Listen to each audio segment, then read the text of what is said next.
నమస్కారం. ఈ వారం థియేటర్లలో ప్రేక్షకుల దృష్టిని ఎక్కువగా ఆకర్షిస్తున్న 3 సినిమాల గురించి క్లుప్తంగా తెలుసుకుందాం. ముందుగా కొరియన్ కనకరాజు. వరుణ్ తేజ్ ప్రధాన పాత్రలో తెరకెక్కిన ఈ సినిమా హారర్, కామెడీ, యాక్షన్ అంశాల కలయికగా ప్రేక్షకుల ముందుకు వస్తోంది.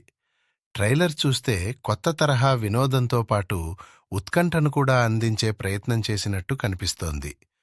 కొత్త కాన్సెప్ట్, ఆకట్టుకునే విజువల్స్, మంచి నిర్మాణ విలువలు, శక్తివంతమైన నేపథ్య సంగీతం ఈ సినిమాకు ప్రధాన బలాలుగా కనిపిస్తున్నాయి.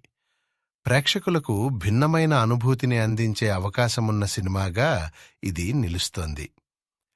ఇక జీడీఎన్ విషయానికి వస్తే మాధవన్, ప్రియమణి వంటి ప్రతిభావంతులైన నటీనటులు ఈ సినిమాపై ఆసక్తిని పెంచుతున్నారు. నిజ జీవితానికి దగ్గరగా ఉండే భావోద్వేగ కథ, బలమైన నటన, ఆలోచింపచేసే కథనం ఈ చిత్రానికి ప్రధాన ఆకర్షణలుగా కనిపిస్తున్నాయి. కుటుంబ ప్రేక్షకులను కూడా ఈ సినిమా ఆకట్టుకునే అవకాశాలు ఉన్నాయని సినీ వర్గాలు భావిస్తున్నాయి. ఇప్పుడు డీసీ గురించి మాట్లాడితే దర్శకుడు లోకేష్ కనగరాజ్ హీరోగా కనిపించడం ఈ సినిమాపై ప్రత్యేక ఆసక్తిని తీసుకొచ్చింది.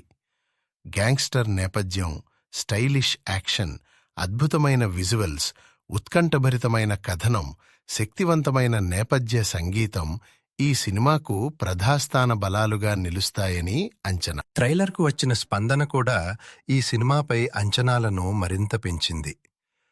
మరి ఈ 3 సినిమాల్లో మీరు ముందుగా ఏ సినిమా చూడాలని అనుకుంటున్నారు?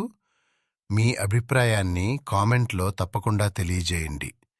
ఇలాంటి సినిమా అప్డేట్లు, ఓటీటీ వార్తలు, ఆసక్తికరమైన విశేషాల కోసం మా ఛానల్ను సబ్స్క్రైబ్ చేయండి.